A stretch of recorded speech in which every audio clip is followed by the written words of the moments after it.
श्रीमद् भगवद गीता द्वितीय अध्याय सांख्य योग श्लोक 50। श्री भगवानुवाच बुद्धियुक्तो जहातीह उभे सुकृत दुष्कृते तस्माद्योगा युजस्व योगः कर्मसु कौशलम। बुद्धियोग से युक्त व्यक्ति इस जीवन में ही पुण्य और पाप दोनों का त्याग कर देता है। इसलिए तू योग में स्थित हो जा, क्योंकि योग ही कर्मों में कुशलता है। जीवन में उपयोगिता।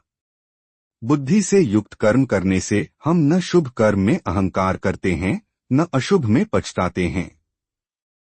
योग का अभ्यास जीवन में संतुलन, कुशलता और स्पष्ट दृष्टिकोण प्रदान करता है। श्लोक 51। श्री भगवानुवाच कर्मजं बुद्धियुक्ता ही फलं त्यक्त्वा मनीषिणः जन्मबन्धविनिर्मुक्ताः पदं गच्छन्त्यनामयम्। बुद्धि से युक्त ज्ञानीजन कर्मों के फलों का त्याग कर देते हैं, जिससे वे जन्म मरण के बंधन से मुक्त होकर उस परम शांति को प्राप्त करते हैं। जीवन में उपयोगिता। निष्काम कर्म से व्यक्ति बंधनों से मुक्त होकर आत्मिक शांति प्राप्त कर सकता है। जीवन में उद्देश्य केवल फल नहीं, आत्मा की शुद्धि और परम शांति होनी चाहिए। श्लोक 52। श्री भगवानुवाच यदा ते मोहकलिलं बुद्धिर्व्यतितृष्यति तदा गंतासि निर्वेदन श्रोतव्यस्य श्रुतस्य च। जब तुम्हारी बुद्धि मोह के अंधकार को पार कर जाएगी, तब तुम जो कुछ सुना है और जो कुछ सुनना है उन सब में वैराग्य प्राप्त करोगे। जीवन में उपयोगिता। विवेकपूर्ण बुद्धि से व्यक्ति मोहमाया से ऊपर उठ सकता है। जब आत्मज्ञान होता है तब बाह्य ज्ञान भी गौण लगने लगता है। श्लोक 53। श्री भगवानुवाच श्रुतिविप्रतिपन्ना ते यदा स्थास्यति निश्चला समाधावचला बुद्धिस्तदा योगम वाप्स्यसि। जब तुम्हारी बुद्धि वेदों की अनेक कथाओं में उलझे बिना स्थिर और एकाग्र हो जाएगी, तब तुम समाधि को प्राप्त कर लोगे। जीवन में उपयोगिता। आंतरिक शांति प्राप्त करने के लिए मन का एकाग्र और स्थिर होना अत्यंत आवश्यक है। बाह्य प्रभावों से हटकर आत्मचिंतन ही व्यक्ति को योग की स्थिति तक पहुंचाता है। श्लोक 54।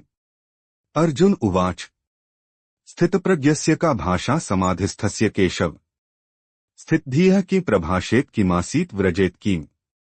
अर्जुन ने पूछा, हे केशव, समाधि में स्थित स्थिर बुद्धि व्यक्ति का लक्षण क्या है? वह कैसे बोलता है, कैसे बैठता है और कैसे चलता है? जीवन में उपयोगिता। जब हम किसी श्रेष्ठ स्थिति की कल्पना करते हैं तो उसके लक्षणों को जानना हमें उस दिशा में आगे बढ़ने में सहायक होता है। ज्ञान का उद्देश्य केवल जानना नहीं, बल्कि उसे जीवन में उतारना है। श्लोक 55। श्री भगवानुवाच प्रजहाति यदा कामान सर्वान् पार्थ मनोक्तान् आत्मनेवात्मना तुष्टः स्थितप्रज्ञस्तदोच्यते। हे पार्थ, जब व्यक्ति मन में उत्पन्न होने वाली समस्त इच्छाओं का परित्याग कर देता है और आत्मा में ही संतुष्ट रहने लगता है, तभी वह स्थितप्रज्ञ कहलाता है। जीवन में उपयोगिता। आत्मसंतोष ही सच्चा सुख है। बाहरी वस्तुएं कभी स्थायी शांति नहीं देती। इच्छाओं का त्याग ही मानसिक स्थिरता और आत्मिक विकास का मार्ग है। श्लोक 56। श्री भगवानुवाच दुःखेष्वनुद्विग्नं सुखेषु विक्तस्पृहः वीतराग भयक्रोधः स्थितधीर्मुनिरुच्यते। जो व्यक्ति दुखों में विचलित नहीं होता, सुखों की लालसा नहीं करता तथा राग, भय और क्रोध से रहित होता है, वह स्थित बुद्धि मुनि कहलाता है। जीवन में उपयोगिता। मन की स्थिरता सुख दुख से ऊपर उठने में है, न कि केवल सुख पाने में। राग, भय और क्रोध से रहित जीवन ही सच्चे साधु का जीवन होता है। श्लोक 57। श्री भगवानुवाच यह सर्वत्रान्भिस्नेहस्तत्तत् प्राप्य शुभाशुभम् नाभिनंदति न द्वेष्टि तस्य प्रज्ञा प्रतिष्ठिता। जो व्यक्ति किसी भी वस्तु या परिस्थिति में आसक्ति नहीं रखता, शुभ या अशुभ मिलने पर न तो हर्षित होता है और न ही द्वेष करता है, उसकी बुद्धि स्थिर मानी जाती है। जीवन में उपयोगिता। समता और अनासक्ति का भाव जीवन को शांत और संतुलित बनाता है। चाहे सफलता हो या असफलता, स्थिर चित्त व्यक्ति ही सच्चा ज्ञानी होता है। श्लोक 58। श्री भगवानुवाच यदा संहर्ते चायं कूर्मुगानीव सर्वशः इंद्रियाणीन्द्रियार्थेभ्यस्तस्य प्रज्ञा प्रतिष्ठिता। जिस प्रकार कछुआ अपने अंगों को समेट लेता है, उसी प्रकार जब व्यक्ति अपने इंद्रियों को इंद्रिय विषयों से रोक लेता है, तब उसकी बुद्धि स्थिर होती है।